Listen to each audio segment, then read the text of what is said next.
Boys and girls, we're back. You've made it. Whoever has the right color, which is yellow, is correct here. Let's make it short and sweet. Really looking forward to listening to Gina. You've all met Gina before, so I don't need to introduce her. Other than please give her a round of applause. Make some noise for Gina Waldhorn, the marvelous, the magnificent. Welcome on stage again, and enjoy yourself. Thank you. Thank you. Hi, thank you guys so much for coming to this workshop. Except let's find my workshop. Got it, it's here. Okay. Excellent. So thank you so much for coming back. And if you saw what I talked about this morning, it was the whole vision behind connecting brands and startups and why this is important. So what I want to do today in today's workshop is take you through step by step exactly the process that I use and my company uses to connect brands and startups. And any corporate can put this process into place. They can do it with us. They can do it with anybody. They can do it by themselves. And I know that there's a lot of startups in the audience too, so I'm definitely going to try to speak to this process as it relates to the startup, on the startup side, what they can do to fit into this process, or how you guys can pitch this process to corporates that you might be working with in order for them to work with you. Okay, so why? Why do corporates need this innovation process? Just a little recap. For one, everyone's after the millennials, right? But corporates do not understand the millennials. They just like using that word because it sounds really cool, and they think there's a lot of them, and they think they have a lot of money. But what's really interesting is that by 2020, millennials will represent 40% of the population. So if you didn't care about them now, you're going to need to care about them in a couple of years. And they're actually all going to be married with kids pretty soon. So some people talk about millennials as these young digital natives who are, using augmented reality and always on their phones, but they're also parents who have practical needs. So I think as the world changes, as the consumer grows up, brands need to be able to speak to these millennials in a way that they're receptive to. I showed this slide earlier. Brands have to create an innovation process because otherwise they're not going to survive. With so many brands and big corporates falling off the Fortune 500 list, feeling like they can't be knocked off the shelf, Borders bookstore, Blockbuster, we're seeing these businesses just get completely decimated by technology. So formalizing an innovation process is going to help them avoid that. Maybe because you're the big behemoth and you don't know who your next competitor is. Your next competitor as a corporate probably doesn't exist today. Or maybe they do, and they're a set of entrepreneurs in this room who are coming to take you down. Gillette did not see Little Dollar Shave Club coming to take them down until it was too late and they were starting to steal share. So this is a framework that we use at Evolution, and it's called the Innovation Continuum. So when I talk about innovation and I talk about collaboration with startups, I'm not just talking about emerging and the next big thing. I'm not talking about self-driving cars, and I'm not talking about robots. I'm talking about innovation across the entire continuum. So the first thing I want to point out on this innovation continuum is that it represents kind of the mainstreaming of digital media and technology over time. So first, you've got the World Wide Web, invented in 1995. And then 10 years later, Facebook mainstreams, and that's really the rise of social. And then about 5 years later, 2010, mobile really reaches mass penetration. Everyone's really starting to pick up on this whole smartphone thing. And then really only a year or two later, you're getting augmented reality. Developers are using the accelerometers in the phone, and you're getting a whole suite of apps and services and tools on the mobile device, the augmented reality, the virtual reality, the artificial intelligence. And what's important to note here is the time difference. So as you can see, the time is shrinking. So from when the web started until social was 10 years, but from social to mobile was only 5 years. And then from mobile to kind of this mass penetration of technology was only 3 years. And who knows what's next in the next couple of months.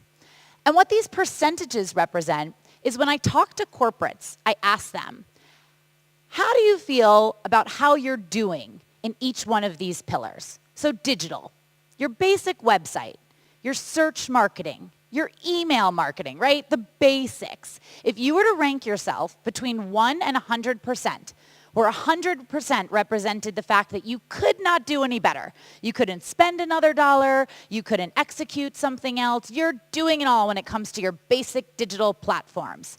Most of them will give themselves between 50 and 70. So they're not even at 100%. And when it comes to social, they're doing way worse. Just the basic social stuff corporates are still struggling with. Then you move into mobile, forget it. They'll give themselves probably 1% of 100% potential. And then they can't even touch some of the emerging. So why that's important to startups is when you talk to corporates, you don't need to say, listen, we're the future. We represent a really far out technology that if you don't embrace might put you out of business. You can speak to brands about the basics. You guys aren't even doing enough in digital or social, and startups and technology can help you field and lessen that gap. So when we talk about innovation, I'm talking about innovation across this entire continuum, not just in the next big thing, not just in the kind of far out shiny object. And the other thing that's really cool about this whole continuum is that barriers to entry in terms of how difficult it is for the consumer to adopt technologies in these categories, it's becoming much easier. I'm sure you've all seen a niece or a nephew or your own child who's playing with an iPad. I was with a baby the other day, and a 1 or 1.5-year-old, and they were looking at a photograph, a printed photograph, and the baby swiped it because they were trying to get to the next photo. So, the barriers to entry are getting a lot lower, but the barriers to exit are getting a lot higher. And what I mean by that is consumers deciding to stop using a piece of technology, it's getting harder. When you think about how much information is logged in your iOS, if you're using the Nike Fuel Band and it's tracking all of your health stats, it's not very easy for you to just get rid of that and move to a competitor when you've been logging your health stats for years. So technology is creating lower barriers to entry, but higher barriers to exit, which is actually a great thing for brands and corporates who want to bring consumers onto their own technology platforms. In terms of talent and retention, keeping the good people at your company as a corporate, this is what you're up against. There is a slide that gets you from one floor to another at Google. So you can imagine, a lot of these big tech companies are making some incredible places to work, and they're offering their employees a chance to be really creative and innovative. So if you're a corporate and you're not putting an innovation process into place, a lot of your employees, some of your best employees are going to look elsewhere because they don't want to be big and slow like you as a corporate. And here I encourage any startup who has a mobile platform of any type to bring this slide in with you when you pitch. Because I don't know how a marketer or a corporate can say no to this, right? Just look at the discrepancy here between time spent on mobile by consumers and the amount of advertising and dollars put into marketing on mobile. So there's a major gap here. Brands and corporates, they've got to start to decrease this gap by investing more in mobile platforms. And I don't know too many startups in tech today who are creating a platform that doesn't have a mobile element. So you kind of bring this in with you and say, listen, if this is you guys, and it probably is, and maybe they're less than 4%, they have to be investing in startups like you guys in order to kind of lessen that gap. So the process. The process is not about finding the best startup in the world. It's about finding the right startup for your corporate brand. So I gave an example earlier of Sit or Squat, the public restroom finder that tells you whether you should sit on a clean toilet or squat. That's probably not right for most any other brand besides a Charmin, but it's perfect for Charmin. So that's what my process is designed to do. We're trying to move through steps that help identify the right startup for the right brand.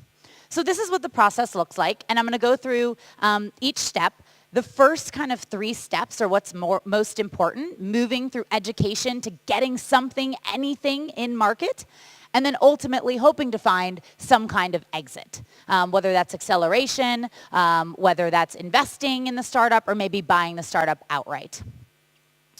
So let's start with education. Step 1.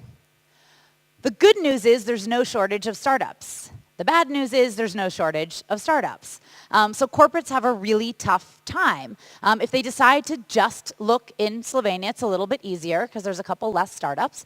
But all they need to do is go on something like Crunchbase or Angel.co or any one of these global databases, put in a topic they care about. So I'm looking for video startups. And this result was 3,900 startups. I think there were 11,000 in Angel.co. And there's 200 pages of results of startups in video on Gust.com.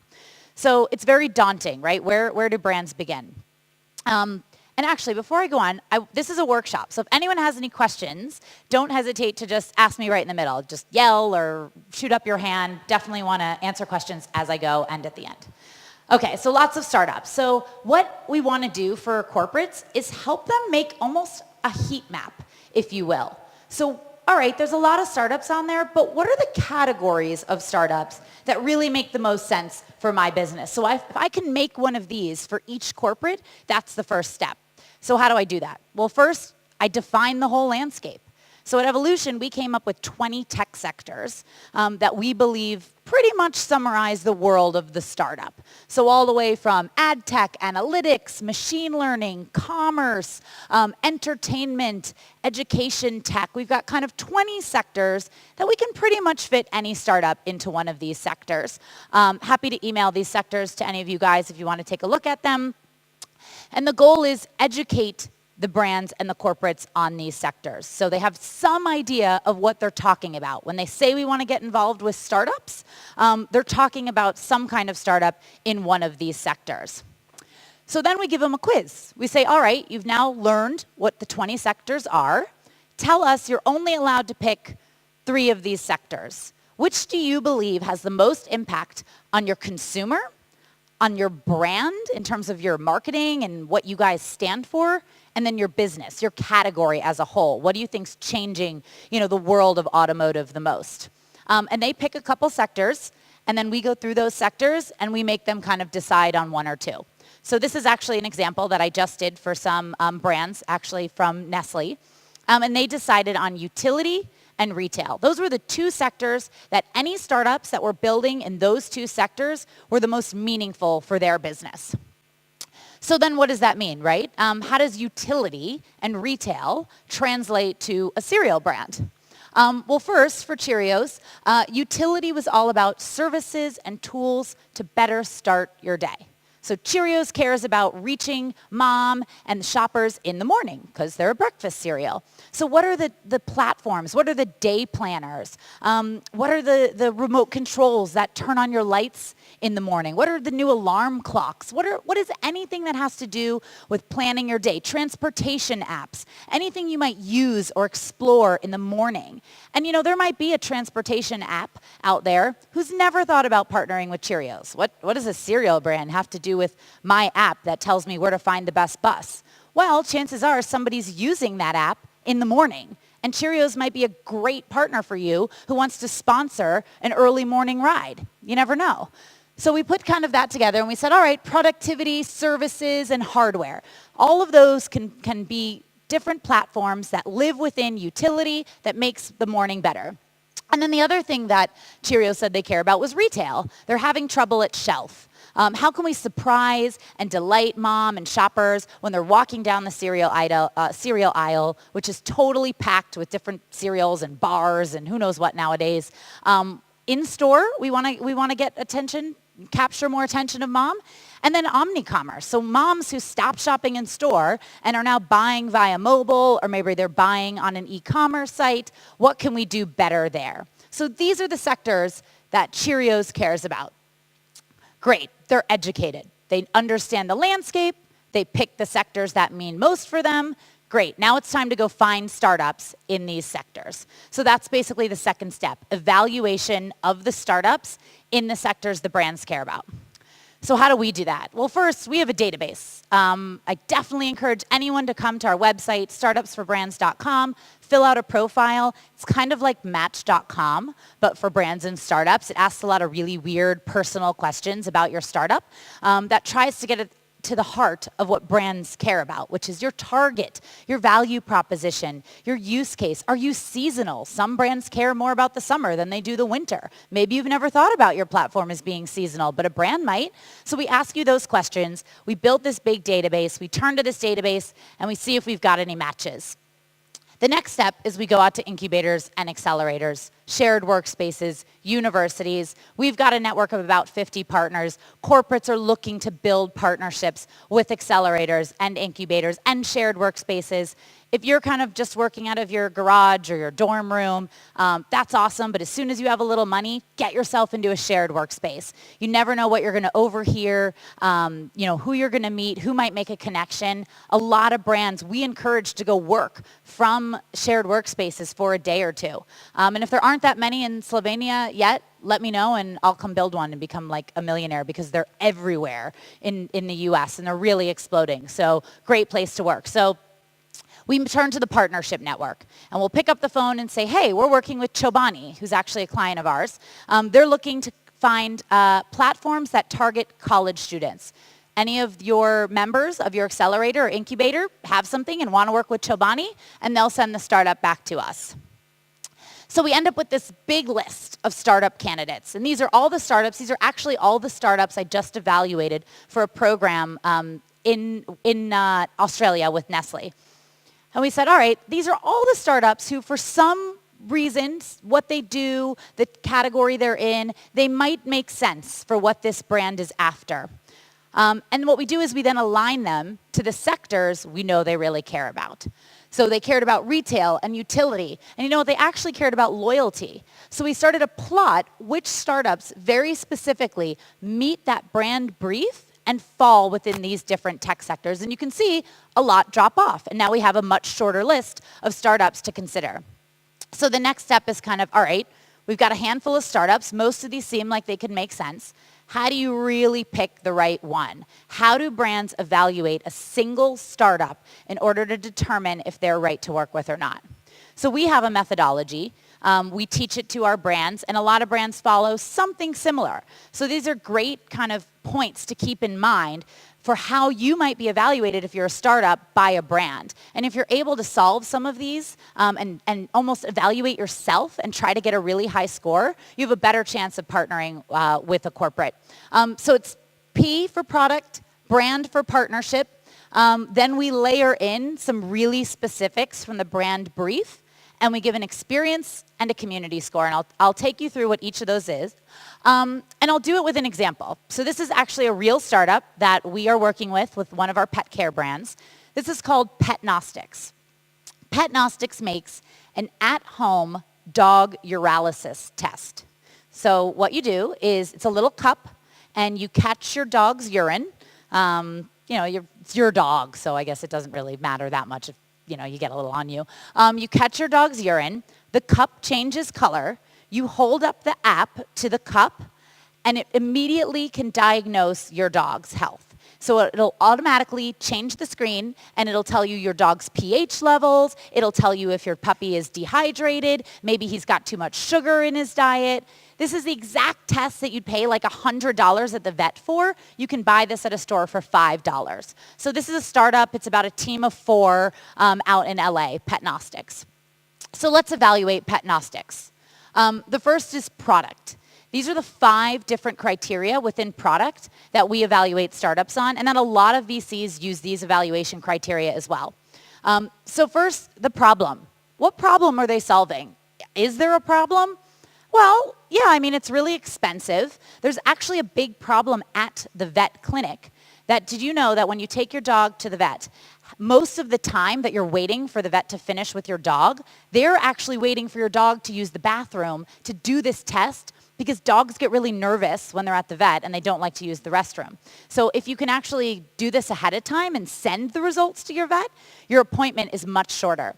So there's a little problem. I wouldn't say it's a massive problem in the market, but there's definitely a problem in terms of people wanting to know if their dogs are healthy and if they're feeding them correctly and if the dog's gaining weight and they don't know why. So there's definitely a need for health services around pets. So there is a problem. Competition. there isn't any. There's really no one else doing this exact type of diagnostic or something that's so scientific around measuring your dog's health at home. So high score on competition. The features and the design, it's really sleek. They did an awesome job kind of developing this really cool cup. The app works beautifully. They're using an amazing image recognition technology that loads within seconds after you put it up against the cup. So definitely a high score on features and functionality. Team, super strong team, actually founded by a PhD student and a medical student who was trying to do this for humans, and the FDA shut him down in the US. So he pivoted and made it for dogs. And what does their roadmap look like? Do they really have a strong plan? We heard a lot yesterday about distribution, how important that is. Do they have a plan for distribution? And these guys actually have a really interesting plan that involves bringing the product to the vets and having the vets give the product as samples out to the public. So they do have a strong roadmap. So overall, we'd give them a really high score on product. But if you can't answer for your startup, how well do we do across all of these different criteria? The brands are going to want to know, and definitely investors want to know. So think about these things before you go into a meeting and make sure you can speak to each one of these to the brand. This is a little bit more about product. Patents. That's where kind of your patent evaluation goes. So anything you have that is kind of your proprietary technology, big win in terms of product. So the next score is the brand score. And what we mean by the brand score is how ready is this startup to incorporate a brand? How do they want to work with brands? If they don't really want to work with brands, but they just think it's some easy money, that's gonna, you're gonna be able to see through that. So how customizable might this be?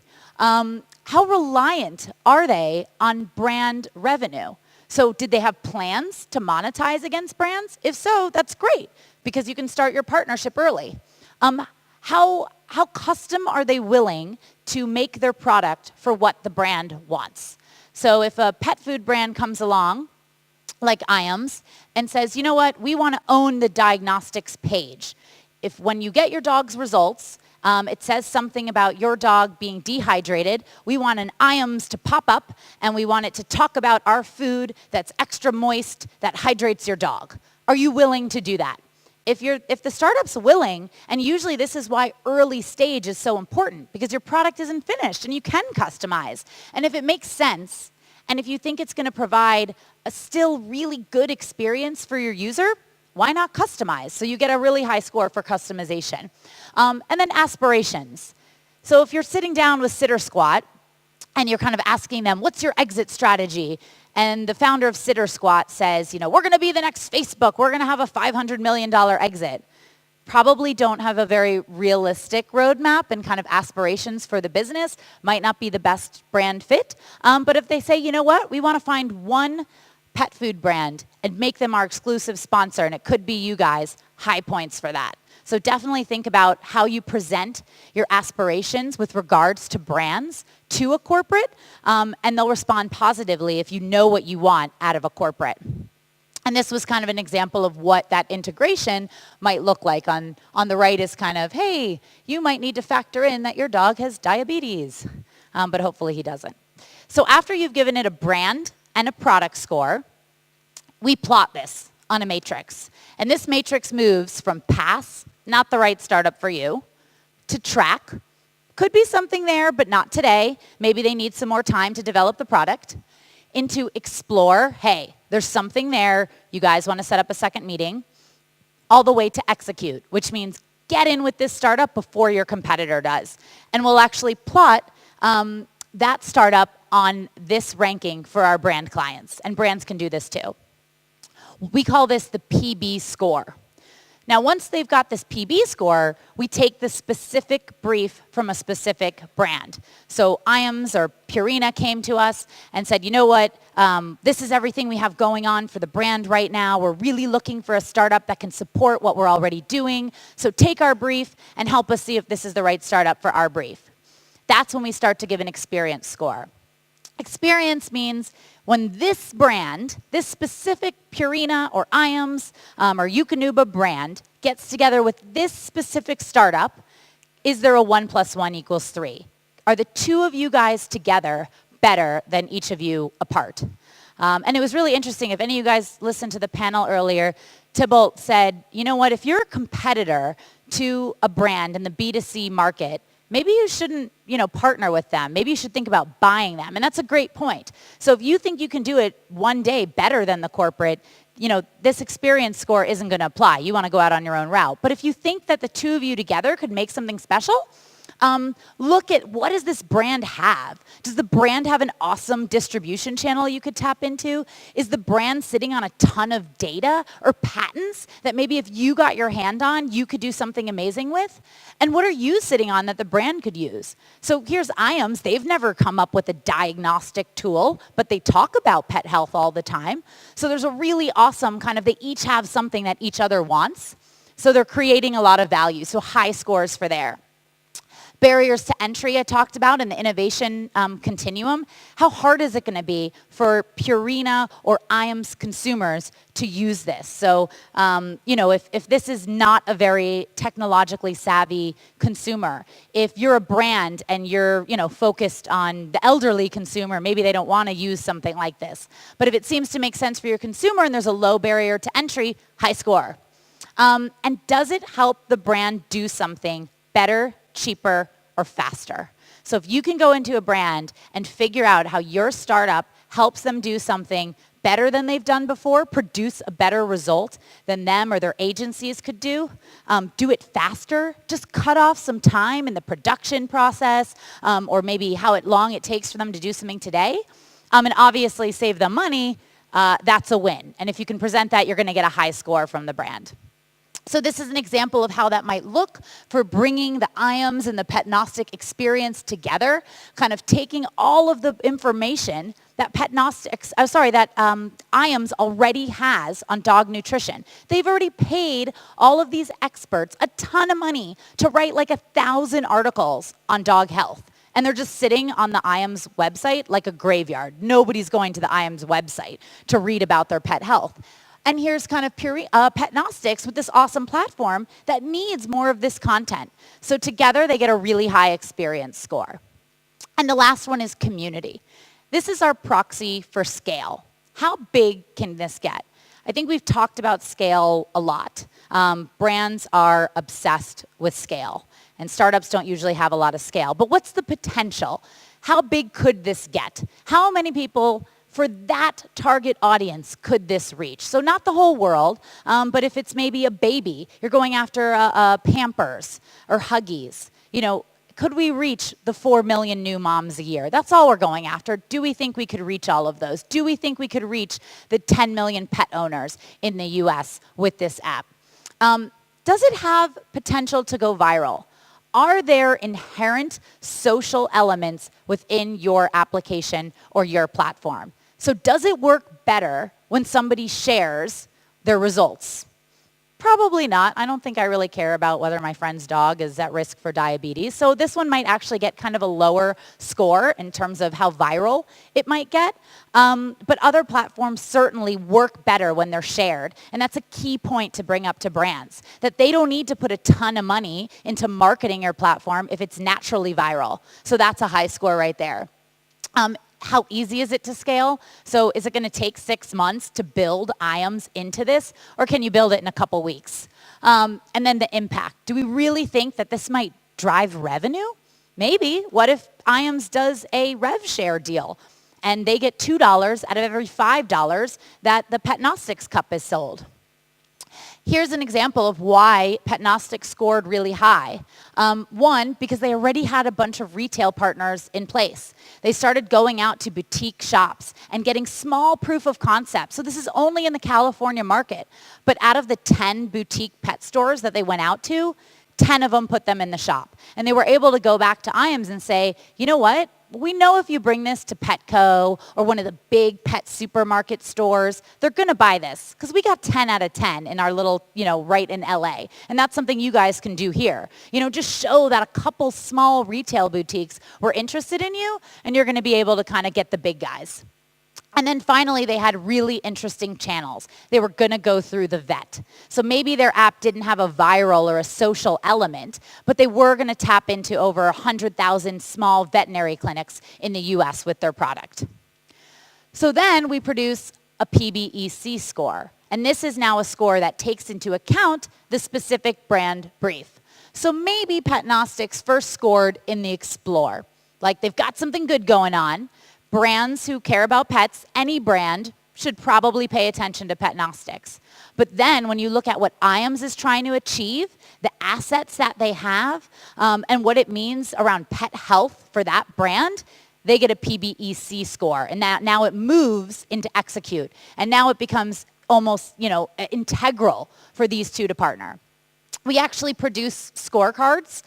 We give them to our brands. Lots of brands do this. They have their own kind of version of scoring you.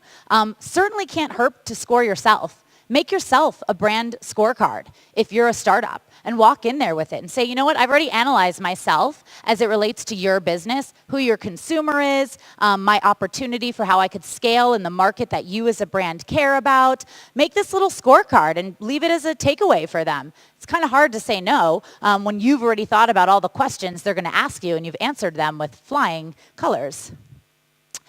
So that's kind of evaluating, right? So we're back to the process. We just did that for all those startups and scored all those startups, and we found the one that worked the best. We found the Pet Gnostics. So now it's about going to market, doing a pilot program, setting that 90-day window and getting into market with something, some kind of test. So there's a few rules that I tell brands to follow when they're doing a pilot test, and I would encourage any startup to make sure that the brands agree to these type of rules before you start working together. The first is what we call blue ocean, which means anything's possible, but not boiling the ocean. There's a big difference there. You don't want to bite off more than you can chew. So we actually worked with Crystal Light and Kool-Aid. Do you guys have Kool-Aid here? Okay, it's this disgusting American drink. It's basically just sugar in a packet, and you pour it into water and stir it around, and then you drink it. And it's all different colors, and it's really bad for you, but it kind of tastes really good. And these Kool-Aid packets are about this big, and they cost about 65 cents to buy. Everyone is stealing the Kool-Aid packets. So Kraft Foods has a really big problem because none of the retailers, none of the supermarkets want to buy Kool-Aid from them because they just keep getting stolen. So when we started working with them, they said to us, hey, this is a really big problem. We're losing $1 billion a year. Do you think that Conductive Inc. startup that I actually talked about earlier could recreate our product packaging so that an alarm would go off when anybody took this Kool-Aid packet as they walked through the existing alarm system in a retail store? So this is a $1 billion project, and you can guess how much they were wanting to pay the startup, right? $20,000. So that's not realistic. We kind of had to push back and say, listen, we're not here to solve your biggest problem today. Maybe we will in 6 months or a year, and we'll build the relationship. But if a brand is kind of asking you to solve $1 billion problem for them, they better be paying you at least a couple $100 million to solve that problem. And my guess is they're not. So the first thing is establish that you want to be creative, you want to try something new, but you don't want to boil the ocean. So what we do anytime we work with a brand and a startup and they do a test together, we create a hypothesis. This is why a hypothesis is so great. Because whether or not you prove it or you refute it, you succeeded, because that's the point. It's an experiment. So if the results come back horribly negative, that's okay. You refuted your hypothesis. It didn't work, but that's okay, because what did you learn from it? And is this brand and this corporate that worked with your startup now better and smarter than their competition? Because they tried it. They know something now that that their competition doesn't know, even if what they know is, I don't want to do that again. That was not a good idea. That's okay. So setting up a hypothesis is really important. And then secondly, work together to build a joint roadmap. So every startup has a roadmap, and every brand actually has a roadmap.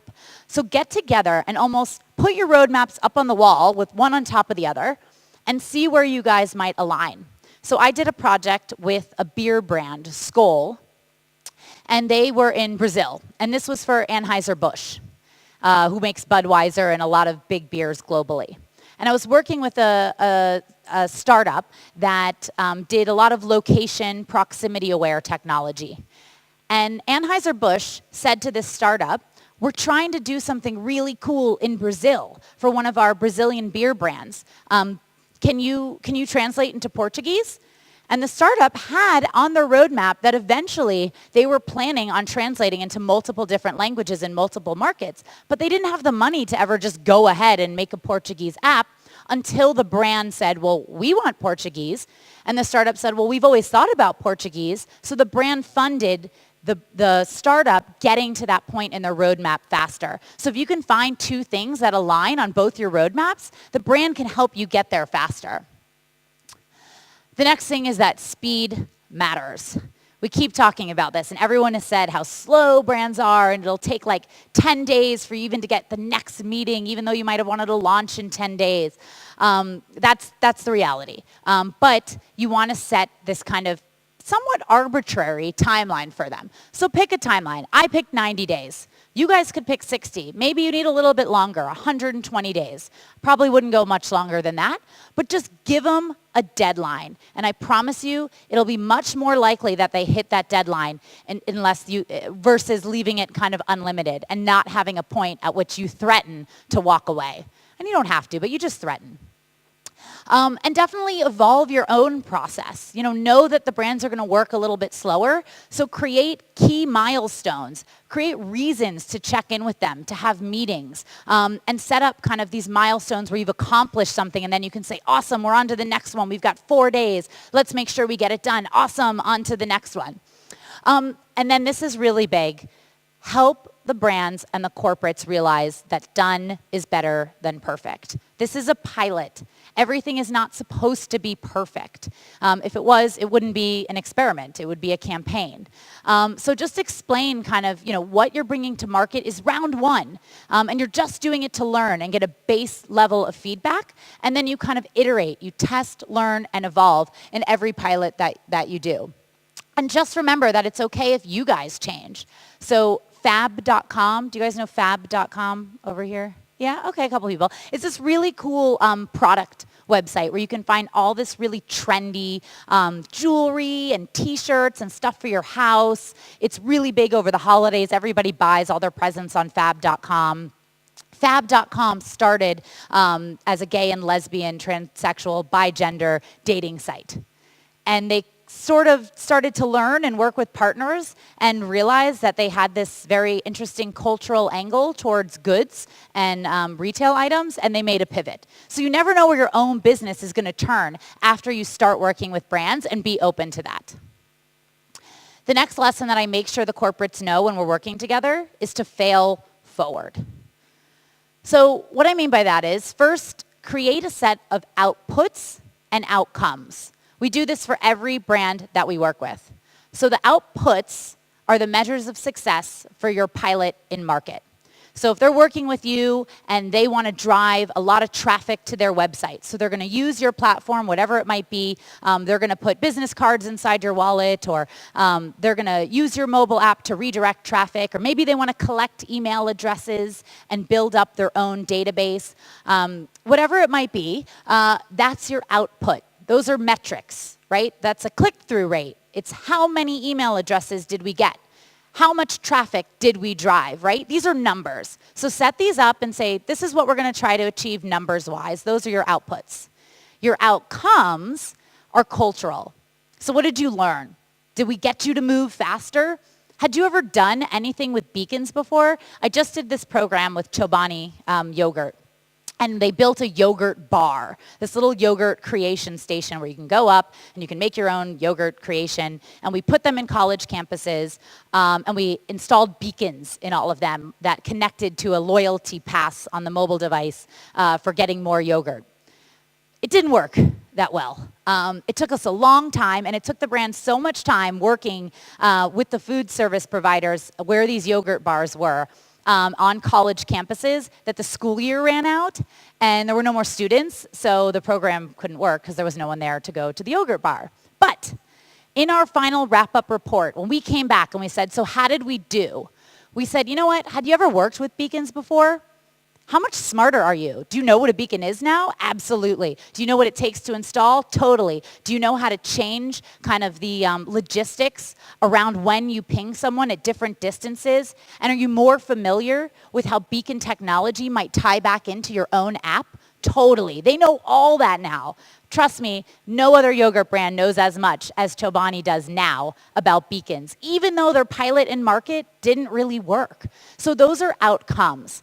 And when you talk to the corporate about whether or not your relationship was a success, you can put together a bunch of these outcomes for them that have nothing to do with key hard numbers in market. And you can still, go back to them and they still can report that your partnership with them was a success. And failure is only failure if it is an end unto itself. If the brand stops, then it's a failure. If they put something in market, if Chobani never tries anything with beacons again, I will consider it a failure. But they won't. They'll try something next year, and they'll keep going, and they'll pivot, and they'll try a different beacon company. And maybe they won't, go on college campuses during the spring or summer when there's no students there. They'll learn how to do it better, and it won't be a failure. So encourage the corporates that even if the first time around it doesn't go perfect, that's only a failure if they stop. But usually they'll learn from it and get smarter. And so that's kind of the pilot phase, right? Get it into market, execute, and then ultimately, like I said, we're looking for an exit. I have not had one of my brands invest in a startup yet. I have 2 brands who are doing the due diligence and reviewing cap tables and thinking about it, but they just haven't yet. So the US market isn't even ready for brands to become investors or start acquiring startups, really. But I think it's going to get there. I think in the next year or two, we saw Under Armour. We've seen brands do it. I think we'll start to see more brands doing it. And I hope that one of my brands actually invests in one of the startups that I connect them with. And the real thing here is it's got to be a win-win. So we talked about this a lot. When you set up these measures of success, these outcomes, these outputs, when you set your timeline, don't let the brand take advantage of you. If they're like, hey, I want to take your platform and I want to change it to be Chobani colors, and can you rename it from whatever it's called to like the Chobani yogurt app? You don't want to do that. Oftentimes, companies like mine or anyone from your accelerator or incubator can help you kind of mediate that brand landscape, but just make sure to, stay firm. Don't let them bully you by any means. And they'll thank you for it at the end of the day because you know your product better than they do, and you'll create something that the consumers ultimately want to spend more time with than they would. So again, I have this diagnostic on our website. This is focused on brands who want to see whether or not they're ready to take kind of the next step. It asks 8 questions about how important do you think technology is? How ready do you feel? And then it starts asking, well, what are you doing about it? And what's really interesting, and actually, I encourage any of you guys, not as a selfless promotion, I can white label this if you want, but send something like this to a brand before you go in there. Because we've probably had 100 or so brands take this survey, and every result has pretty much come back the same. The brands think like what we call watchers or followers. I mixed it up. They think like leaders and innovators. They're all thinking that technology is so important and it's going to change the world. And I totally believe that I need to be using more technology. So they get this really high think score, and then their act score is super low. 100 brands all get the same score. They get a watcher or a follower. So they're thinking right, but they're not acting right. And so, you can say to the brands, listen, if you agree with all this stuff, then why aren't you doing something about it? Here I am, here's a startup that can actually help you start to close that gap between how you think like an innovator and whether or not you act like one. So that's it. I talked really fast. We have about 15 minutes left. So I'd love to open it to questions and make this kind of a discussion about anything in the process or any case studies or anything like that. That was like a lot. Okay, awesome. Yep. Oh, I think she's going to give you a mic. Sure. Yeah, how would a startup do the same roadmap? How would a startup analyze all the brands really efficiently so that we know which partnerships we should look out for and where we should invest our time, really? That is an awesome question. I should make that. That would be a good thing for my company to actually make as a piece of collateral. But I'd say you do it very similarly. So I would start not thinking about the actual brand names. Think about the categories and the verticals and the types of businesses that might make sense for you. So if your startup is in, you've made a new type, I was talking to someone earlier and they have an incubator for new types of vehicles. So like weird little scooters that you like roll around on and bikes that don't have wheels or something. So if that's the industry that you're building in, you probably don't care about fashion. You probably don't care about TV and entertainment, but you definitely probably care about travel. You definitely probably care about health and fitness. You definitely probably care about sustainability. So I'd think first about what categories your business means the most. Create a list, then start going through and just Google Fortune 1000 and go through and kind of plot all of the different companies that fall within those different categories. And then when you've got to evaluate them, one, go on LinkedIn and see if they have a director of innovation. See if they have a department, a venture arm, any kind of department that would be open for this, because that's kind of, that's really important. Look for press on anything they've ever done with another startup maybe. So if they have a department that's interested in it, and maybe they've done something that's cool and innovative before, they're probably more open. So right there, you're going to cross off like 75% because they're not going to have these departments. But you will find some people. So then those get kind of escalated.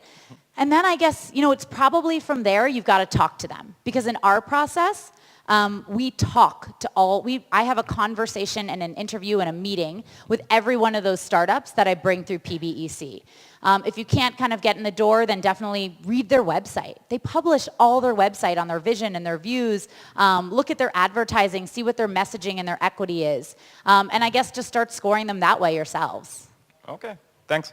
Yeah. And the other one would be, well, I assume that some brands are already starting to research new startups and look into it, since otherwise you wouldn't have early adopters and wouldn't start the business. And well, how do you as a startup beyond PBSC stand out in all this crowd that you mentioned?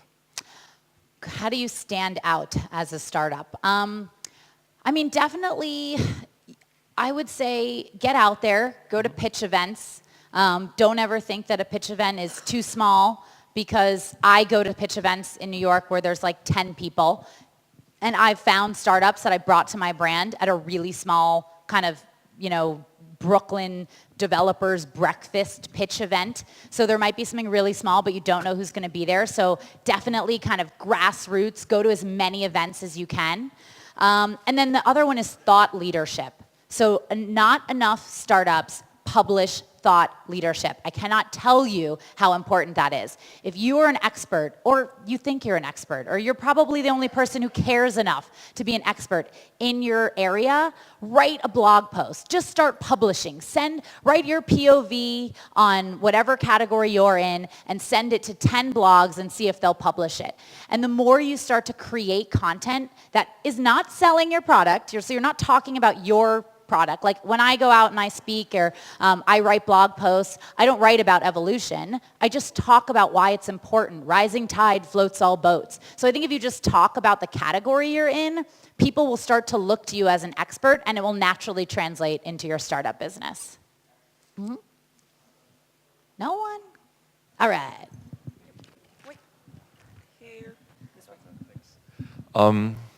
I had experience with a big brand that wanted to sell my product in their shops, and that was a great learning, and I'm not sad that it didn't work out because it wasn't the right one. The development manager, he wanted this technology like really badly. Like he sent to all the 2 shops where he wanted to test it a really long email and explained to the shop manager how important it is that this technology will be implemented. The shop managers gave a shit. So the question is, do you like mentor the startups so they can talk to the right people at the brands, or how do you make sure that the top guys who want to have it don't just give it away to the next level underneath them and then the whole thing dies? Yep, so we do that. And what I would encourage you to tell brands like that is to do things like bring that partner, that shop owner, into the process earlier. So getting a call after the fact, after they've already met with you and maybe signed a contract and saying, hey, you guys have to use this. Sometimes retailers, shop owners, they feel like, hey, we've been cut out of the process. We don't want to be told what to do. So what we actually do is, one, we hold events. So when we did a project for Mondelez that was focused on all in-store retail technology startups, we invited all of the shop owners and the retailers and the supermarkets and the Tesco's to the pitch day before the brand had even picked their partner.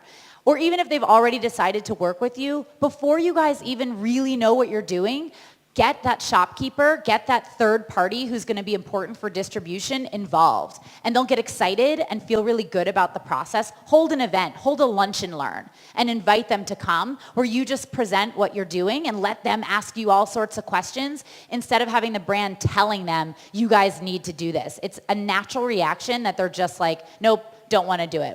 I've had the same thing happen to me. So it's worked really well when we make them feel like they're one of the decision makers, and we get them excited about the technology and the startup space further on in something like an event or a lunch and learn.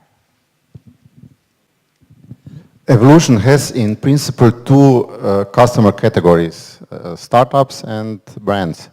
Where do you make your money? Where do I make the money? Yes. From the brands.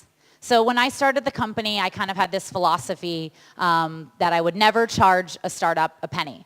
So we never charge startups, even if Pet Gnostics and the pet care brand go on to make $10 million together, I will never see a penny of that. Now, I'm starting to rethink my business model, but for today, we only get funded, we get paid by the brands on a project basis or a retainer. They give us a brief and we charge them a fee to bring them through the process and get them in market with one startup. Also, startups don't have any money to pay me. So if I decided to charge startups, I would be even less rich than I am today.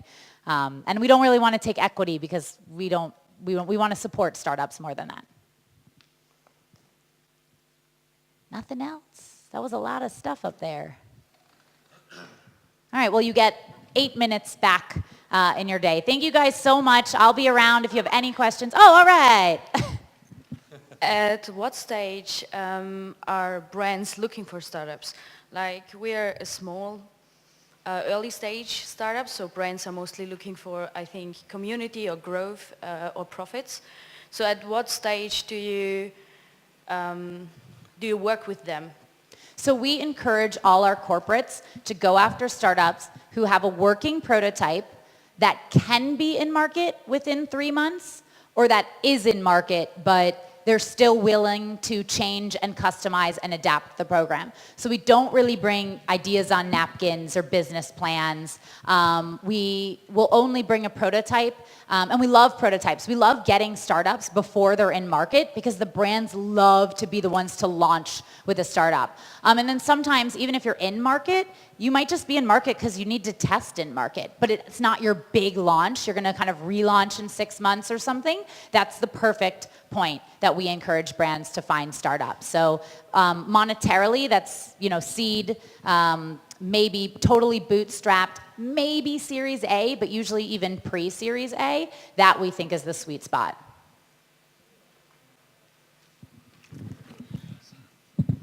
Hello. Hi. What do you think? Is it better to go slow with the bootstrapping or to go like a bit quicker with the investor? I think it totally depends on your business model. So if you are heavy tech and really you need to build a big technology platform and you can't make $1 on some kind of prototype, you can't generate any revenue until you have this massive piece of technology built, then I would go the VC route. I would look towards getting outside capital and giving up some equity. But if you can make even $1 without an investor on a prototype or kind of to get started, then I would try to go bootstrap because you don't want to give up that part of your company. And a lot of VCs, you're not the only startup that they're investing in. It's not the easiest relationship. There are a lot of awesome supportive VCs out there, but it's not all smooth sailing. So if you've got a product and a business model that allows you to generate revenue without needing a big build or maybe a ton of salespeople, then try to do it yourself. And I would also say like an incubator and accelerator model is almost like a nice little mix because you get more attention than just getting pure VC money, and you get access to kind of mentors and dev teams. And I think anyone who's like, I can't really do it myself, but like just going out and raising money is going to take so much time and effort, and I don't really want to have to be at the beck and call of this VC. Finding an incubator and accelerator is like a great kind of middle ground. No more? Awesome. Well, I'll be around for the rest of the day. Thank you guys so much. Hang on. Yeah. Sorry, I do have a question. I want Okay. to use the opportunity to ask this question. Very often I think over here, and please correct me if I'm wrong, but very often here, a lot of big brands and big corporates have an incredible fear of failure. That means because very often we see kind of like middle management are the ones that have to stick their head out. They have to invest in startups, and obviously startups have a high failure rate. So it could go wrong potentially on their way up.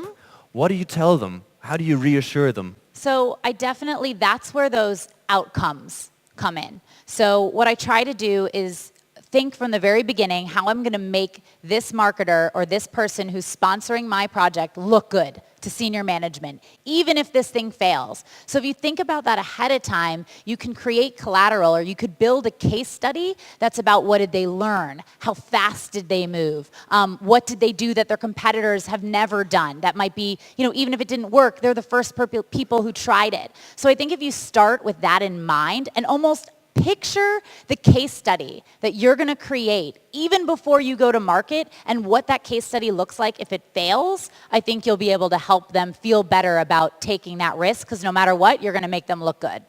Thank you very much. And one second question. Here's a tricky one, but I like that question. Please excuse me for that. We didn't rehearse this. Okay. What's the one question you're never asked and you do not understand why? Ooh. Like you go, why don't they ask me that? It's so obvious. Oh my gosh, that's such a a horrible good question, isn't it? No, it's so good. Thank you. I think maybe, how do I get started working with you? I don't get that enough. How does that work? Tell us. You call me and we set up a meeting. If you're a startup, I get you in my database so I can find you. And if you're a brand, I send over the contract and where to mail the check, and we get started. And what does a startup need to know? That was very easy, but can you maybe like tweet it out and say, for the really interesting ones, here's my email, here's my contact, all my assistants, or whatever. Absolutely, yeah. It's startupsforbrands.com. Startups for brands, pretty easy. And there's a link on there that says startups to join our database, totally free, and it's where we go to find all of the startups that we try to connect with our brands. And maybe very last question. Sometimes I know from very early on startups, I mean, on the one hand, they understand how important big brands are to accelerate them. On the other hand, they go nah, like corporates, they're going to change me and bend me in a direction I don't want. What do you tell them if that question comes?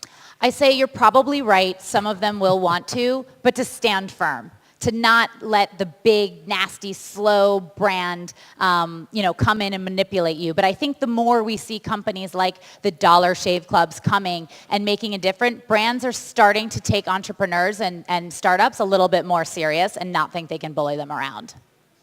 Awesome. Thank you. Thank you so much. Make some noise for her. Okay, let's do this.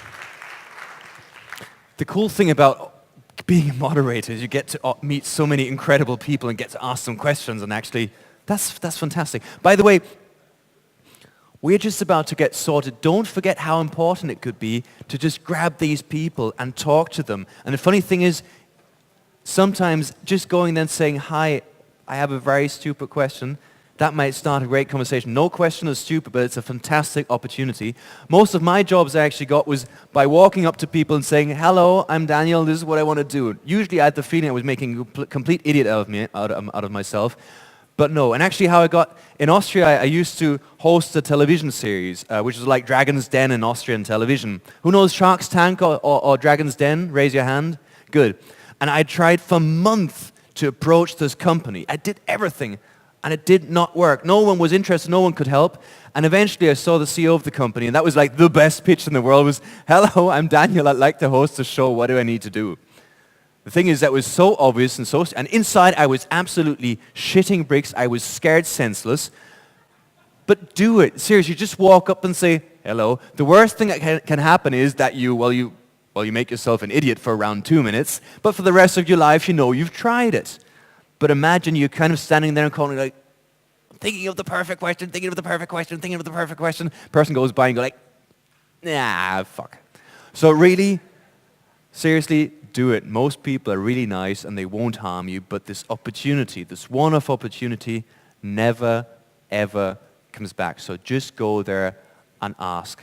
And if you feel scared, fantastic, because that means it's important to you. Does that make sense? Thank you very much, sir. Thank you. By the way, I think I've actually managed to get over the minute we were still missing in the gap, and here comes the fun part of moderating. Now, before I get to announce the next awesome speaker, who has achieved incredible things in his yet very short life, I need your attention.